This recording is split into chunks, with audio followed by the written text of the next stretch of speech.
Hello， 大家好，我是 CFO 的辅助小 C。赢下第一场非常开心，教练在赛前上去以前告诉我，我比对手还要强，而且强很多，要拿出自信来。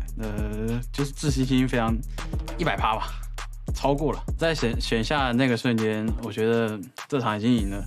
我觉得我是世界上最强的机器人玩家，因为这个英雄我玩了10年多了。我想对不帮我机器人的队伍说，你们不可能会躲过了钩子的。They found him. That's the jungler as well. Pulled back in. CC chain is there, but the health bar's getting low on the other side as well. Shunn has to turn golden here, and they dive on in. Half the one to make it happen as Ahri charges into backline as well. Half goes down as JimieN's arrived on the scene. It's a double, triple for him as he shreds those health bars. Ahri trying to go old school, but he's taken down as part of a quadra kill. 对上他们的时候，就请他们小心我的跑线吧，我会出现在任何地方。就平常训练的对象也训练多了，我们都知道他们的习惯，应该会非常轻松的获胜的。在我们打的时候，我们都是非常相信自己的队友的，我们一定不会停止进攻的。谢谢你们一直来的支持，我们会更加努力的。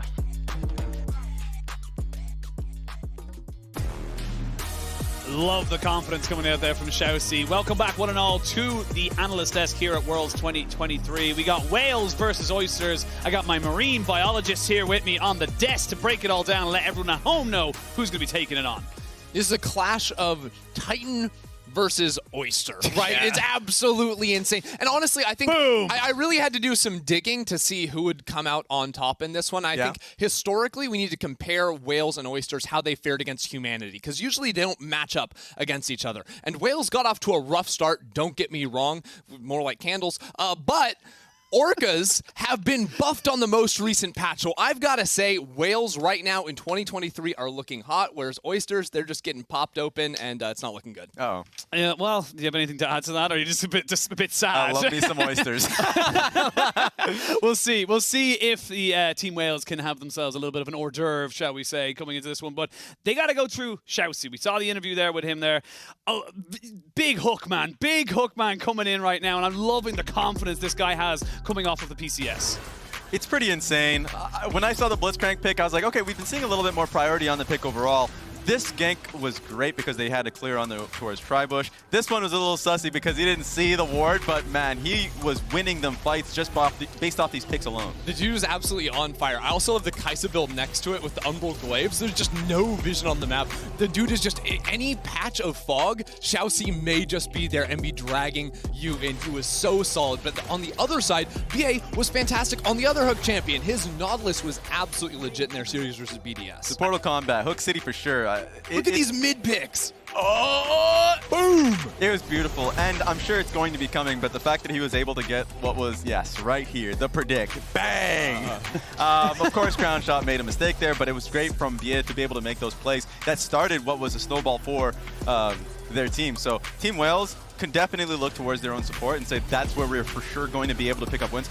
Really earlier on, when we were able to see ShiauC's hook through mid lane and being able to pick off the jungler, it was like instantly turns into a Baron. So just off these hooks alone, playmaking supports can completely change the game. Yeah, I think all things considered, we are looking at either like kills in the lane phase, especially if we see like Kaisa, Xayah, plus these hooking champions, so much kill threat with those duo lanes on the bot side. But then mid game is going to be full on chaos because fighting for vision inside river, tracking off of those resets where their support's going to be going is going to be so important because both of these players are looking for those picks, and it's not even always linking up with a jungler, so it makes it almost less readable because you might see the jungler show on the top side and then BA is just in mid lane as well, so you got to be on your guard at all times, both of these teams. Yeah, I mean, like, it's not even just about the supports as well. We had Artemis popping off as well, so this was like, it's a kind of a collection of things, if you will, coming together here, and I just feel like Artemis is, it's kind of in the promised son, if you will. There's so many people who follow this region on Twitter who are saying like, this guy is legit, and he's been showing it. And especially on the Kaisa, like the dude just hunts down Adam in a side lane. This is the game following up Adam just absolutely monstering. But Artemis knows exactly how much damage he can do. You're usually not walking into a Renekton 1 versus 1, which is fantastic. And then the moments he chooses to engage in a fight, like here, right after the engage, comes in straight into the back line, hits all 3 players with that AoE. Yeah, his positioning throughout that series is perfect. One of the things that we were aware of going into the series, going into the tournament, honestly, was that Artemis, mechanically, incredible. The decision-making is the only thing that was called into question, but we saw perfect decision-making in the game 2s and 3s.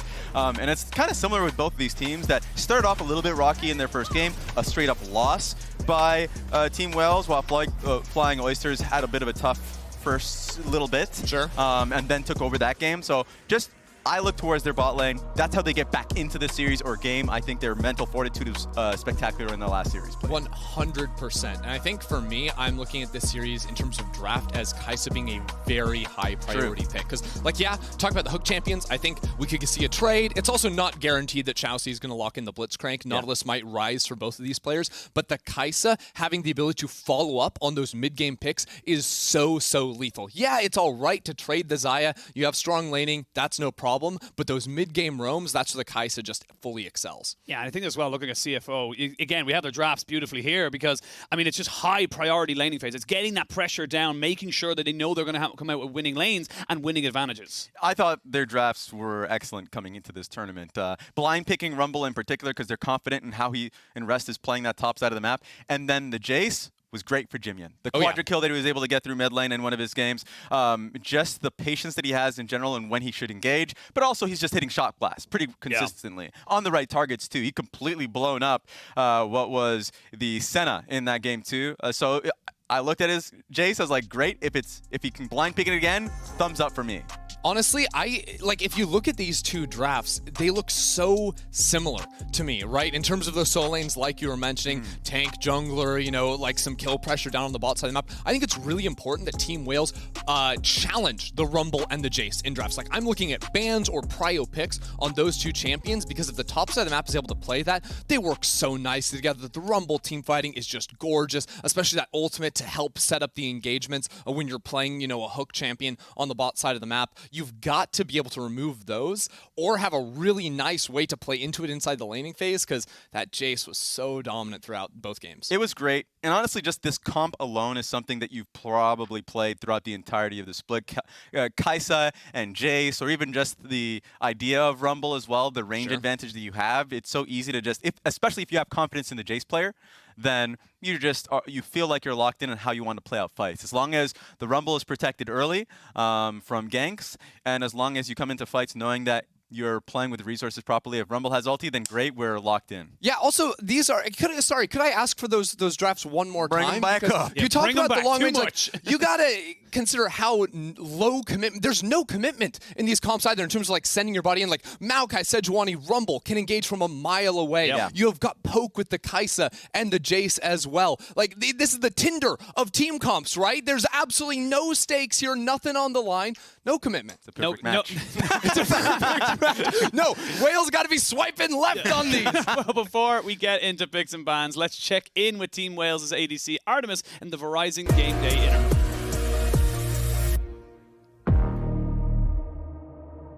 Three of the playing stage of Wales 2023, and I have Artemis with me, the AD carry for Team Wales ahead of today's game. Thank you so much for joining me ahead of your game. Let's talk about what happened yesterday.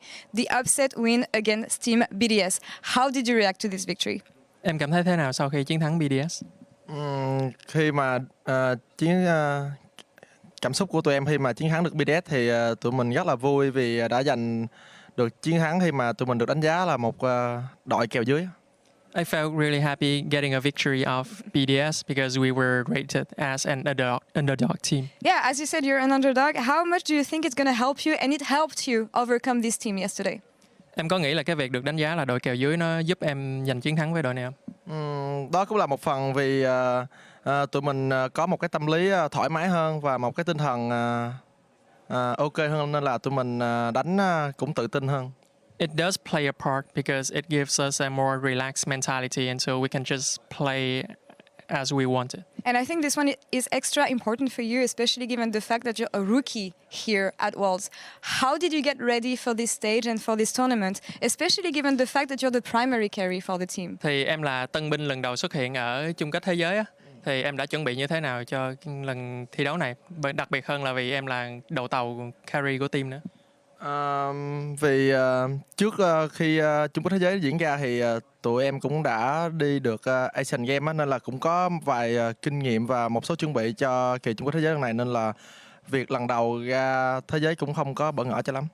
Before this, I had a brief appearance in Asian Games, and so I wasn't really surprised all the way here in Worlds. And then focusing on to the next matchup against CFO that you're going to have later today, tell me what is your resolution for this game, especially thinking of the fact that their AD carry, Shunn, is also one of the main carries for the team.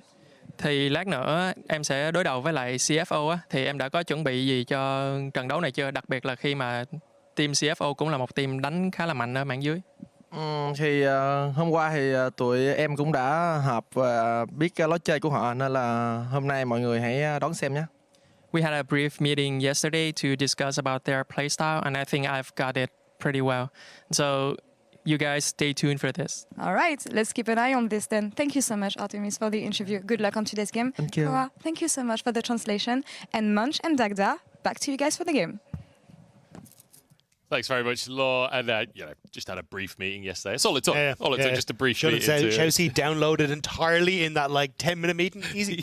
Yeah, I will say, I love that we've got a rookie player called Artemis in the tournament where the world song is Gods. He's literally named after a god. It's like, and then he's playing like a god on the Rift. It's beautiful. It writes itself, right? But I do think he's going to have his work cut out for him. Like, ShiauC and Shunn are no pushovers, especially if we're going towards those hook champions for ShiauC. They love to try and play around that bottom side. So for Team Wales, they are definitely still the underdogs coming into today. Even though we got to see them against BDS yesterday, it was a scrappy, hard-fought game. And it's worth just quickly mentioning CFO, the second PCS representative. So if you watched our first series today, PSG dominating in that second game versus Loud. They've set now a 4-0 record in play. And CFO, they came second place. They were so close to winning that final.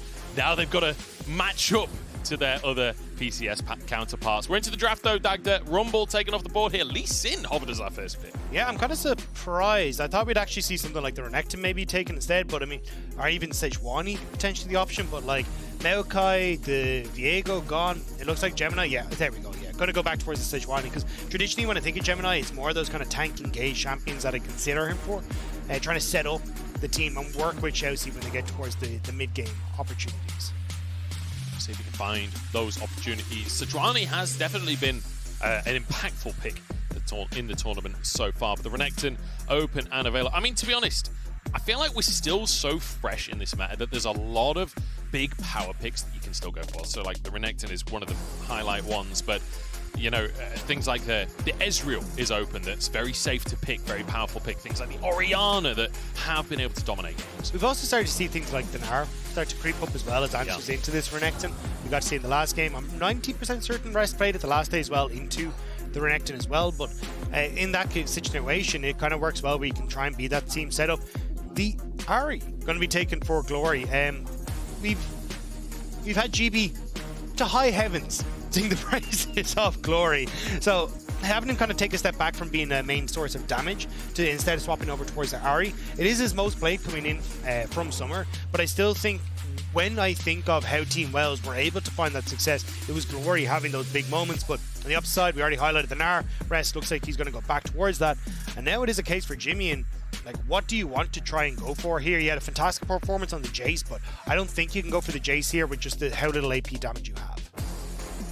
Banana mentioned though, top 10, and we'll see. I'm curious to see what JimieN plays in this one, because JimieN, I think, far exceeded a lot of people's expectations. His Jace yesterday looked really, really fantastic. Him and Rest pairing up with Rest on the Rumble, JimieN on the Jace. And we could see that Orianna that we've talked a lot about. We've not really seen as much as I expected so far. It's been kind of overshadowed by the Nico, but JimieN bringing it out. Yeah, in the Not Worlds World Qualifying Series, we saw how important that was for Nuke. Like, incredibly strong pick when it's able to get those two items. So we'll have to see now, especially with the team fight setup you have on CFO, like, my God, you should be terrified as Team Wales. But I like what they're going for. They're, hey, look, let's go for the Lee Sin here for BeanJ. Let's try and have this setup where we can go for the strong mid jungle and see if we can try and play through that play for picks. But when we got to yesterday, early to mid-game, they were like, okay, cool, we can actually try and make this combo work. But I think they really struggled when they got to the later portion of the game where they were trying to, push waves to get vision, to set up to play this pick style of composition. And that's where Team Wales really started to struggle. So I want to see that short up here coming into this game if they're going to try and play around this combo. Yeah, I mean, Team Wales managing to get that upset yesterday against BDS. But towards the end of those games, me and Ender were sort of playing the game of count the Barons. Like, how many Barons does it take to actually close out the game? So perhaps a little quicker today from Team Wales. But we'll have to wait and see how they play this one out. I like the old school trio, though. This is like old school, we want to take control of the early game. Yeah, and I think as well, as you say, like, it's such a strong combo to try and play for things like Riptail, but also just try and play for your lane states. Point. The CC is there for a Lee Sin, which is the big thing that he wants. Blitzcrank respected here against ShiauC though. Nautilus going to be taking away on the opposite side. Probably going to be setting up for things like the Rell and the Alistair potentially to come through. I think for CFO side, ShiauC even taking, I think he's going to go for the Alistair here. He wants to try and say, hey, I'm going to be that big setup for things like the follow-up on Sejuani, setting up for Gnar, setting up for Orianna. It makes a ton of sense. And there's not a huge amount of champions that are good against it, because even if you go for the Rell here, you're in a bad spot. So Team Wales are going to say, hey, we'll actually take the Alistair in response, and then see exactly what ShiauC does want to try and go for. And the Alistair is kind of a takeaway from ShiauC as well. Like, while we all know ShiauC's Blitzcrank is insane, it's not like it's his most played, it's a situational pick. But the Alistair, the Rell, these have been his bread and butter. Obviously the Nautilus as well, but Nautilus kind of everyone's bread and butter. And it looks like it will be the Rell locked in here, which worked very well with the combo that they've got. The one thing they're lacking right now is damage, basically. That's going to probably be filled up here by Shunn coming in here. I expect something that's going to be able to do a lot of consistent, well, maybe I was going to say kind of be that late game scaler. Or at least provide a lot of that damage in the later portion. Now, you can still get a lot of work done in the early stages. Kalista, very strong early game champion. But my biggest worry is CFO like to try and play around bot side, but you're up against Rell into Alistair. Your setup's really difficult to try and make work, and Kalista kind of needs a snowball. I've got to say it, for me, that's an MF angle. With this much CC and this much combo, that's an MF angle in my mind. But we'll see what Wales are going to do to try and answer this aggression in the bottom side from Shunn and ShiauC. They want to dominate the 2v2. Like you said, the Alistair could make that a problem.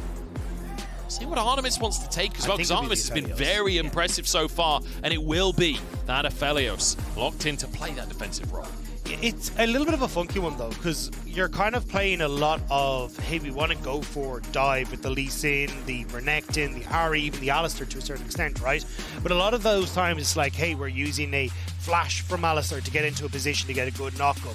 Ahri's going in with a long-range charm after using her Spirit Rush to get into position. So trying to catch up to these fights as Artemis might be a bit of a problem. I think he'll do well in a lot of situations because CFO were jumping onto him. But if Team Wales are looking to push their advantages, I'm a bit nervous that this fight might just be just out of his reach as Team Wales are trying to make that happen. I am curious to just watch his general form on Aphelios as well, because Artemis, across summer, he's played 18 games of Xayah. He's played 16 games of Kai'Sa. Aphelios is next most played with 4 games. Whoa. Like, this guy plays Xayah, he plays Kai'Sa pretty much all year, but doesn't necessarily get that much opportunity to play the other picks unless they're banned from what you can divine from the stats. We'll see how Aphelios is. I'm sure it's in great form if yesterday is anything to go on, because Artemis looked phenomenal. But it's CFO versus Team Wales here, and I've got to say, I'm excited because I feel like PCS versus VCS, these guys are pretty close to each other geographically, and I feel like VCS historically has built a reputation for being very fast, very aggressive, but Team Wales, I'd argue their playstyle is closer to what you expect from PCS. Yeah, I mean, very slow. Going to be trying to see if they can kind of come online in those later fights, but or even just look for multiple Barons like we saw yesterday to try and close the game out. But we'll have to see. I mean, for Team Wales, I mean, big victory for them, picking up the first ever best of series win for the VCS second seed yesterday. So a big shout out to them getting that first win. But now again, they have to try and do what feels like a very uphill battle for them, going up against the PCS second seed. Team Wales, they were the underdogs going up against BDS. They're the underdogs now against CFO, but the PCS, they look like the region to watch here at Play-Ins. We've seen PSG 4-0 so far. They're into that qualification match. CFO, they want to match their rivals from the PCS. They want to get to the qualifications too. Yeah, CFO. We got to see Flying Oysters coming into Worlds last year, and I think they picked up a couple of fans. a lot of people not really like Flying Oysters. The name actually comes from the CTBC, the bank that they're sponsored by. It comes from their slogan. Their slogan has the name family in it, which is what Family is actually the translation of Flying Oysters into Mandarin, which is why they're CTBC Flying Oysters. CTBC Family. Yeah, yeah. It's kind of cool. Like a little wordplay. It's the name for your team. I'm a big fan of that. I'm a huge fan of that. I'm also a fan of just the name Flying Oysters. Even outside of the wordplay, it's just a great name in general. And also, we'd be remiss if we didn't mention we have the Battle of the Sea Life on our hands. It's the Oysters in the blue corner. It's the whales in the red corner. Who will come out as king of the seas? It's like, who would you win? 500 oysters or 2 whales? It's like, nobody knows, but we're going to find out. Is it 1,000 oyster-sized whales or 1 whale-sized oyster? I don't know. We've got a bit of an all-in the bottom side. ChiauC jumping forwards to try and find Prio here for Shunn. Not level 2 just yet. So they can't quite commit to the full all-in. Yeah, they're going to be able to, though, to hit the level 2 first. They should be able to walk, should be able to walk up here and at least smack the 2 minions in the front to use both of his stacks, but not really in a position to push too far forward, as you can already see. Shunn and ChiauC getting good control. So I think this is my biggest worry, is that I haven't been impressed with BA, and I know from watching like a lot of Goldberg streams when he was VOD reviewing these guys as well, hasn't been impressed by BA. So I'm curious to see how much pressure ChiauC and Shunn can get in this bot lane despite the weaker matchup of Rell into Alistar, and if this Alistar pick can give the control that this bot lane of Team Wells needs. Keeping my eyes on BeanJ as well, because he's one of their sort of star players for Team Wales. He's the catalyst for a lot of their early presence, but Gemini, no stranger to the early game. This is a player that likes to get in those lanes, likes to gank at sort of level 3, this sort of part of the game. Now going for an invade on this Sejuani, trying to take away BeanJ's blue buff. Yeah, nicely done. Hey, we got push on bot side. Shunn and ChiauC can come across. Fantastic. I'll take a blue for myself. And also kind of creating that split map where now if you're BeanJ, you have to try and move back up to this top side and try and play off the fact that Glory and also this Renekton have push. But may be a bit of a difficult situation for Gemini to try and contest. So I'm actually curious how this one pans out, because as you can see, BeanJ is like, well, cool. Lane prio top side. I'm going to get this blue on the opposite end.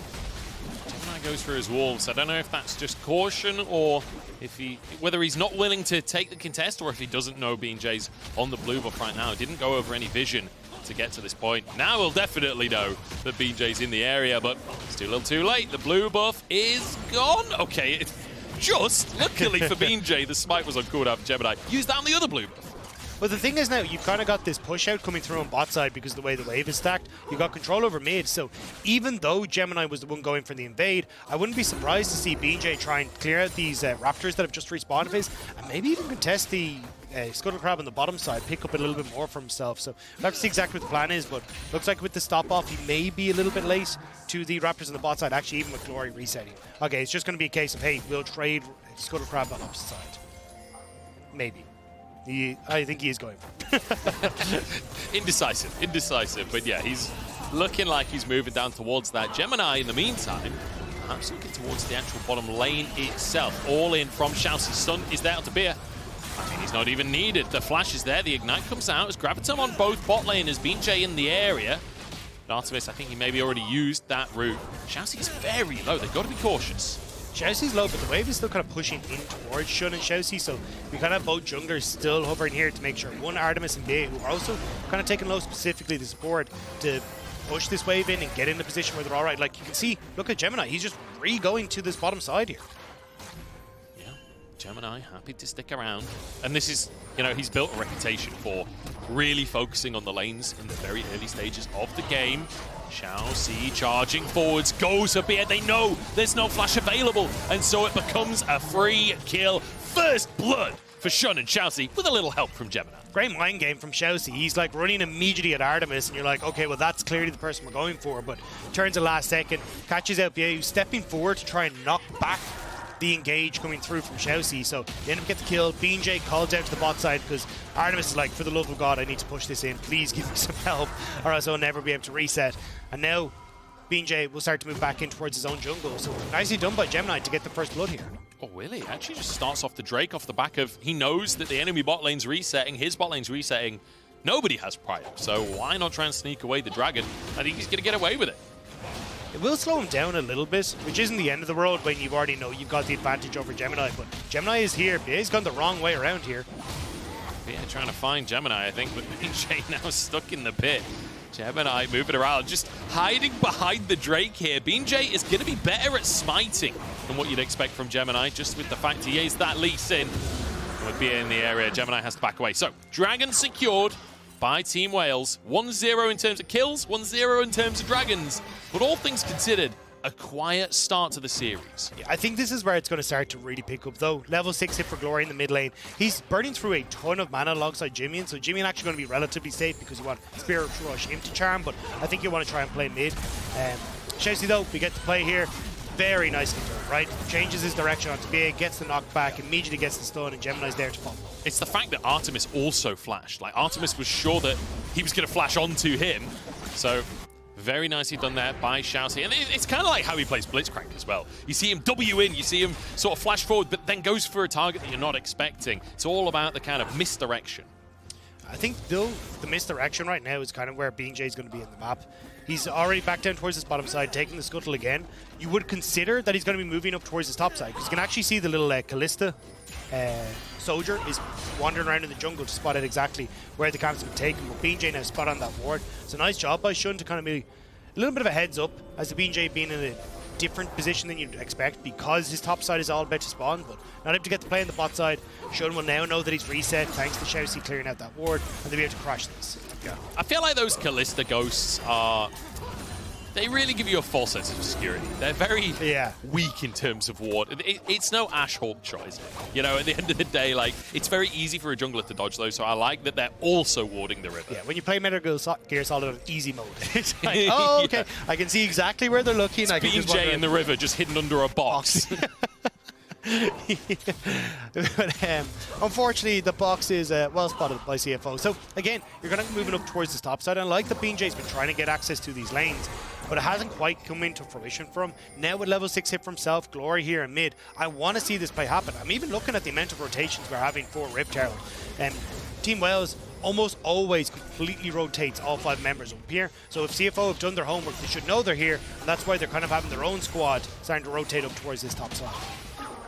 This might just be a 5v5 we've got on our hands, Dagda, as BeanJ comboed up, Herald taken.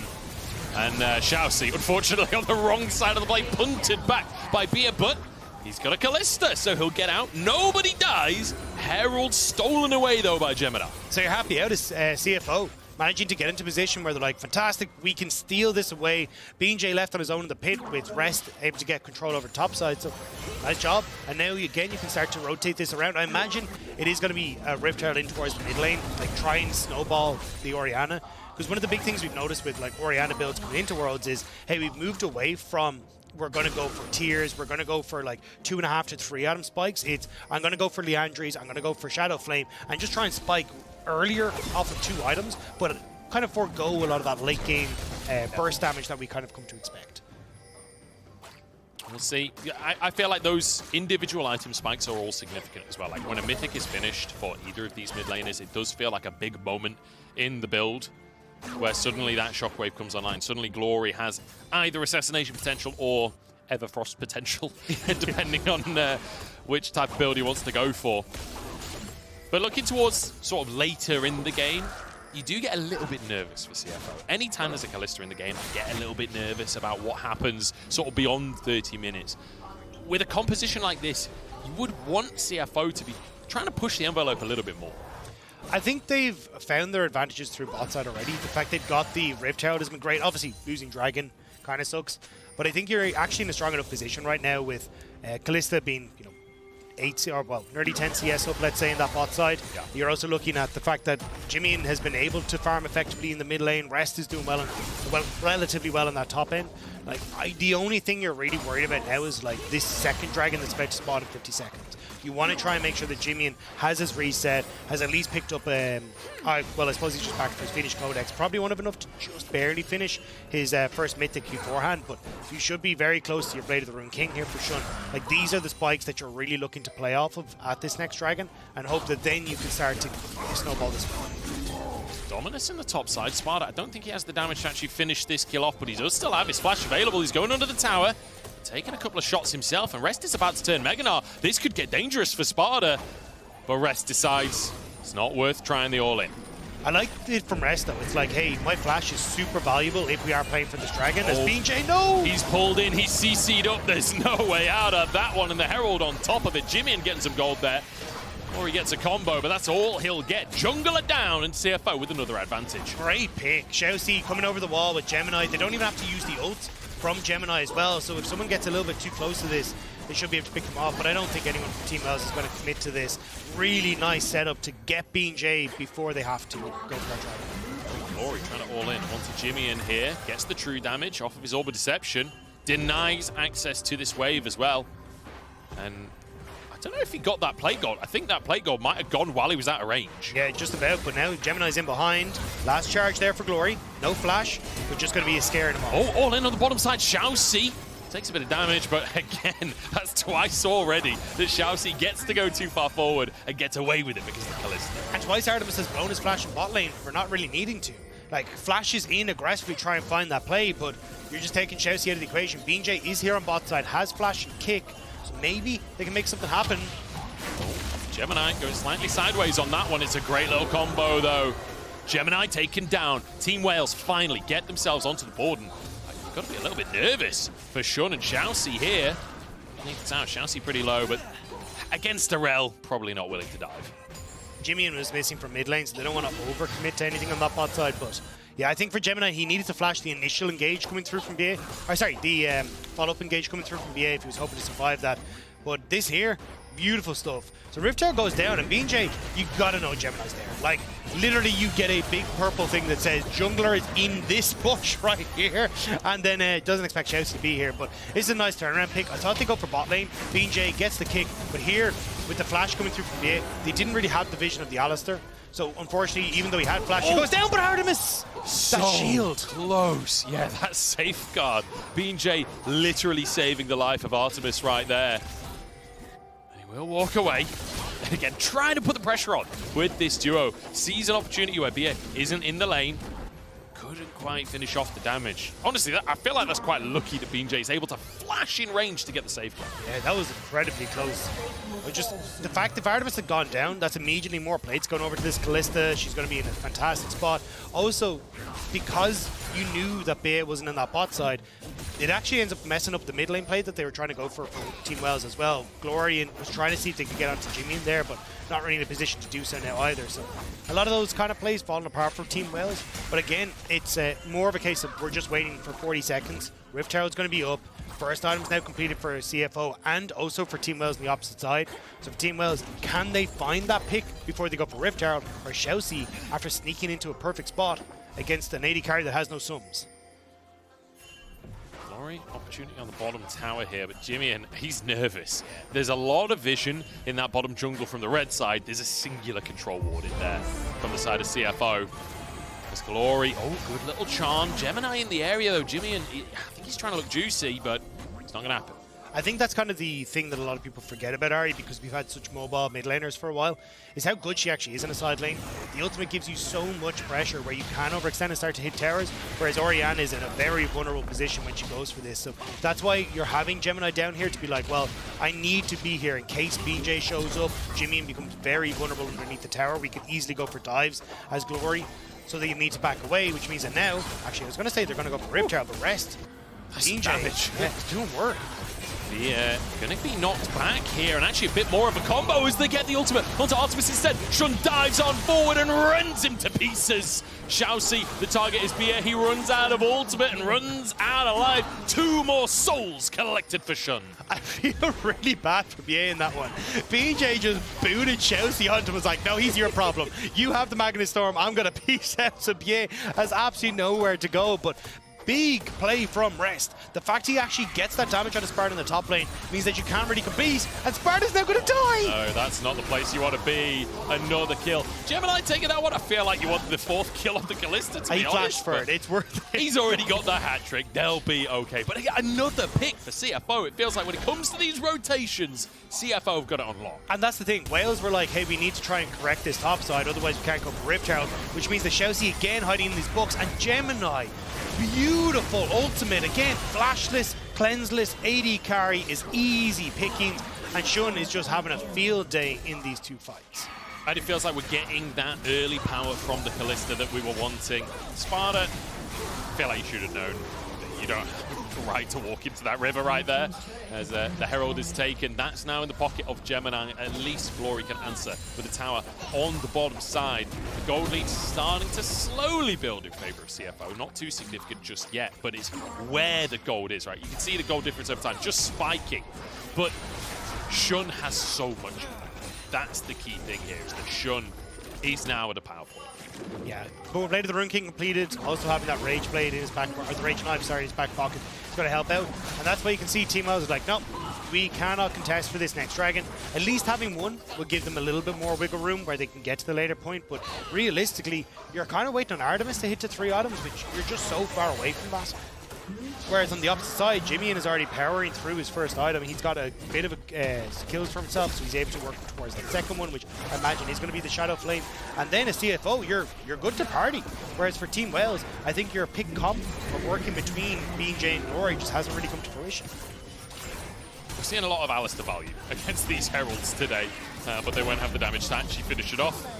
It will be the tower taken down. It's going to be the Spirit Rush. A Charm lands as well from Glory in the bottom side. JimieN could be in trouble as the shield is burst through. The Orb of Deception and the Spirit Rush won't come through in the end. Glory having a decent game for himself. I will say, if we take a look at the solo lanes quickly, big CS lead for Glory. Mild CS lead in the top side for Sparda as well. Yeah, I just don't know if they're going to really be able to play through it. I do think Glory having control against JimieN is great. But it's going to become more and more difficult for you to actually create any sort of pressure with Glory when you shove in mid as Shunn and you immediately have Gemini and ShiauC like playing into the jungle like this. They know that they've got such a big advantage in the AD carry role and win the 2v2 prio mid that they can actually rotate in and just push Glory away from the tower. And when the bot tier 1 goes down, suddenly the map becomes significantly smaller for Glory to try and play that one out. So I think this is where, again, Team Wells, you got to try and find picks. You got to try and find creative plays of BeanJ and Glory to work together against JimieN. But when you don't really have control of your jungle, that becomes significantly more difficult. I have to say, Dagda, I'm really disappointed that we got a Kalista in this game. Not because I don't want to see Kalista. Kalista's exciting. But I was so ready with all the Kraken Slayer versus the Whales puns. And we get the 180 carry in the meta that doesn't build Kraken Slayer. Oh, to be fair, I wouldn't don't worry, say we'll get Kalista's Ezreal in the next meta, game but... as well. Yeah, exactly, yeah. We'll get Ezreal. Oh, dear. But interested to see how this one's playing out, because honestly, when you look at Team Wales, the way that they've played, they typically like a slower game. They're not necessarily the most aggressive team. But CFO, neither are they. They come from a region where playing, slow playing, cautious is sort of the norm. And you can see that they're very comfortable with this style of play. But that's the thing. It's like when you win out before you get to the fight, well, it's going to be slow. Like they get the pick onto BeanJ before they get to the objective. They're looking for, actually it's going to be a Void Staff coming through for JimieN. Yeah, though. We watched that ward get placed down. ShiauC, I think, was already shopping at that point, but it doesn't matter because the Fate Skull comes on through. That should be a 0-3-5 ShiauC, but they're playing so well around this Kalista ultimate. Beautiful. Still, though, this opens up Team Wales to know they've got the numbers advantage in mid, but with an ulting, the ult's available for the Gnar, they're going to end up backing away. So, yeah, I mean, at this stage, just like Team Wales, yeah, you're kind of half on the advantages, you're trying to find the picks, but it's not quite working out for you. And then, again, when it gets to team fights, I kind of just give the edge to CFO. You've got ShiauC, who's great. Gemini is going to be fantastic. JimieN having access to a bit of a wombo alongside everyone is going to be a very tough fight. I think the only advantage that you can give to Team Wales when it comes to those later fights is your scaling of your AD carry. If we do get to like 6 items, that Aphelios can start to make a difference if he's got the right weapons in the fight. We've all seen what a late game Aphelios can do, but it's so circumstantial. You kind of need the stars to align. You need to be in the right position. You need to have got late enough in the game. Kalista now hitting 2 items. CFO are going to want to start to increase the pace of the game a little bit. They are spiking really hard on this Kalista. Yeah, I mean, but for CFO, like, it's kind of a case of, right, we'll just keep doing what we're doing. We're winning it as we're moving across the map. And honestly, I think this is why CFO have been so successful domestically, right? When you look at they've been in 4 splits 3 splits, they make it to finals. The other split was they finished in 3rd. Like, this has been a team that has come into the PCS and looked absolutely spectacular. And it is the opportunities of, hey, we've got an incredibly strong bot lane. We've got a 3-0 Kalista in this one that we can look to play around. Shunn and ShiauC have been the carries. Now they're looking to play around them again. Oh, good ult from Gemini, and the follow-up onto BeanJ does have some breakable will, and now some shurikens picked up from Artemis. It's enough to dissuade the play with Glory teleporting in the mid lane. I saw where JimieN's orb was, and I was like, that's a monster shockwave. And I think Team Wales kind of breathing a sigh of relief that one didn't end up triggering, because that would have been a very disastrous point. The fact that you end up with Glory TPing, I think scared CFO a little bit, but again, they're kind of getting what they want. It's clear the vision now, just slowly but surely eke that one up, and even though it's not the kills, they're going to be in a fine spot. Dragon, 16 seconds. You can see a little bit of a late reset coming through from Shunn. They want to move over towards that, but it also means that Glory might be in behind for the pick on JimieN, but he's out. Yeah, JimieN gets out with his life here. Glory is on 2 items at this point, and you can see the event horizon. It's not the event horizon, that's Vigars. Horizon Dawn? No, that's a different game. Horizon Focus. I always call it Event Horizon in my custom games, and it's got to a point now where it's like removed the name of the actual item. But the increased damage off the back of the charm now means that you really are into one-shot potential. Which means that you'll get ShiauC down to like 10 HP before he gets ported down. It's going to be real close though, real close to get ShiauC.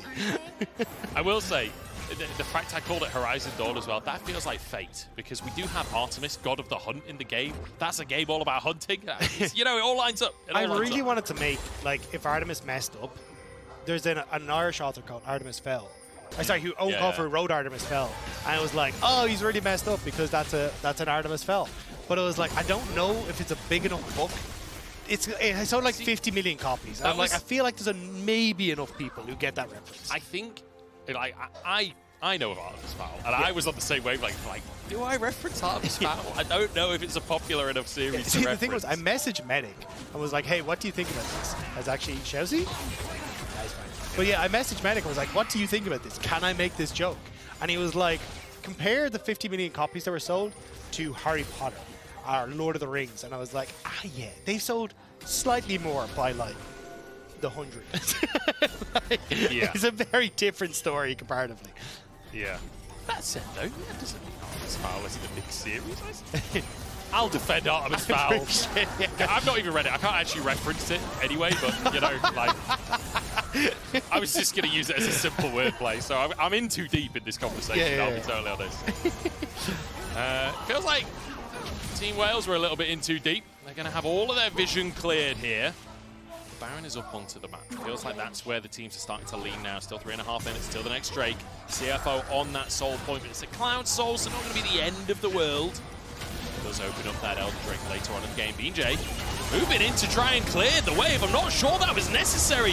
Comboed up, he will escape with his life though. ShiauC could be in trouble, but the Fate's Call once again. Beer on the front line. BeanJ jumps in for the kick onto Shunn. It's gorgeous from the jungler. ShiauC with a stun, but Glory's here to clean up. Gemini walking away as Rest tries to get Glory away from the rest of his squad. CFO though pushed away. It's 2 for 1 so far, and Team Wales, they're happy to go towards that mid lane. That was a scrappy one, but Team Wales actually have to come out on top.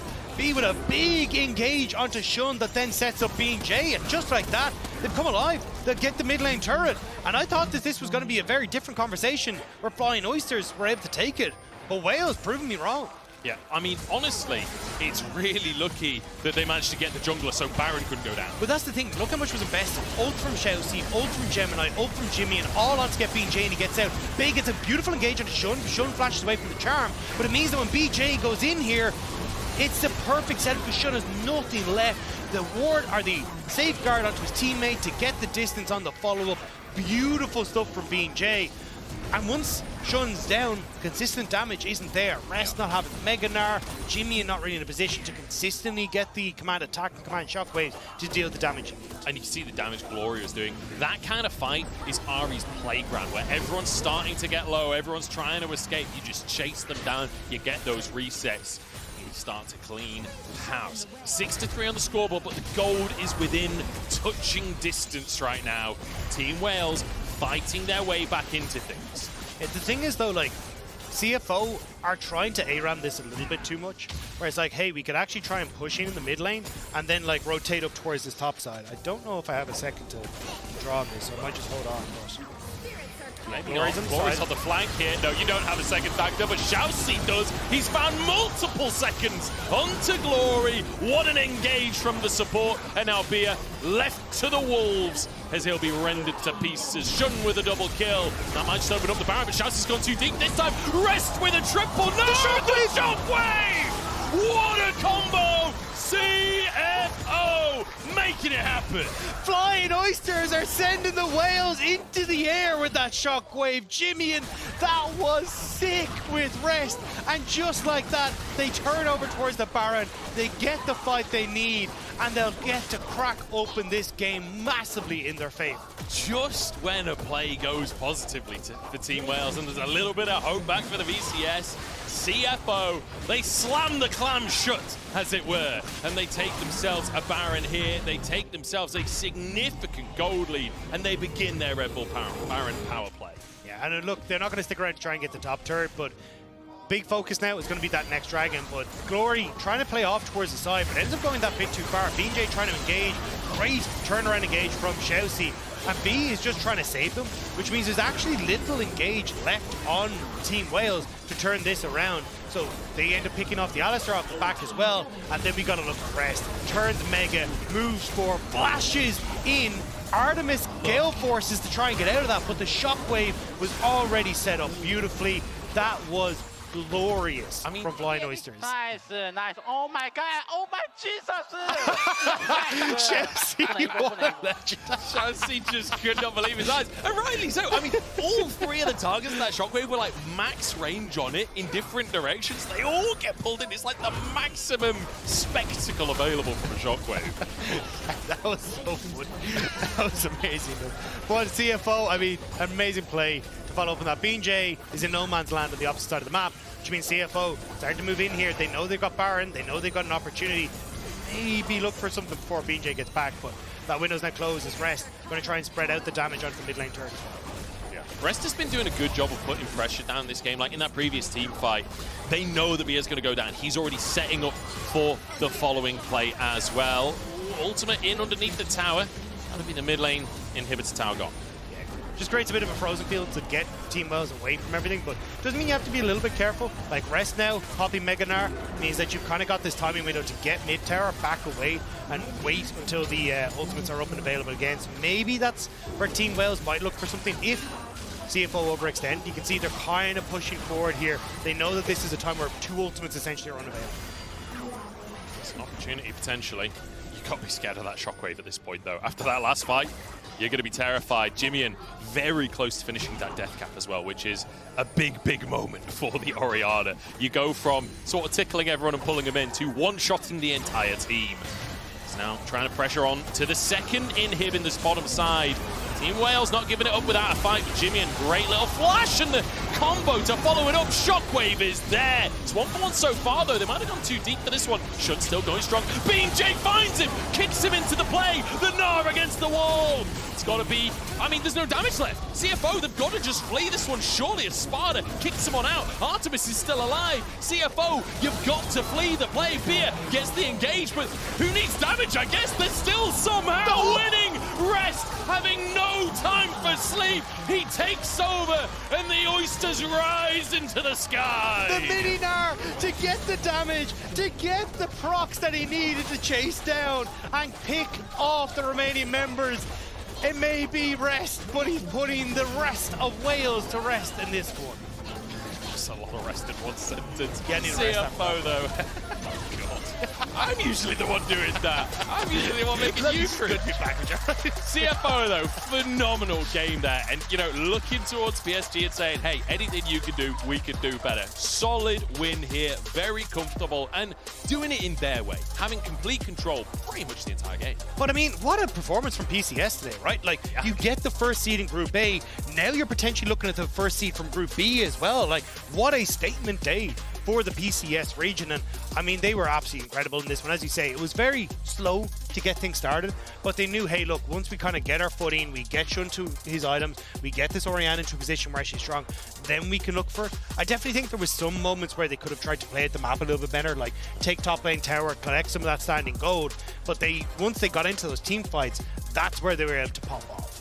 Yeah, I mean, they certainly drafted for the team fights as well. Like, we saw what the shockwaves were able to do. We saw what the Rell combos were able to do. Shout out to BeanJ in those fights as well. He had a couple of really good kicks to set things up for his team, like Shunn getting caught out of position by the Lee Sin. But unfortunately, every time it felt like he committed so much to getting that kick, and they just sort of went 1-for-1, but then the rest of the fight wasn't set up. Yeah, and I mean, look, shout out to Glory. In a lot of these fights, he was trying to, like, he would spear rush forward to get, like, the charm onto the Orianna as things are kicking off, because that was, okay, well, now I can actually interrupt the follow-up on, like, even that last dive into the bottom side of the map. But unfortunately, there wasn't enough. You just didn't have the AoE damage you need. You didn't have the prowess when it came to those team fights comparatively to what CFO were bringing to the table, and it just kind of fell apart. Well, the Team Wales are feeling a little bit beached after the first game. We'll see if they can get back into the ocean and give us a series right after the break.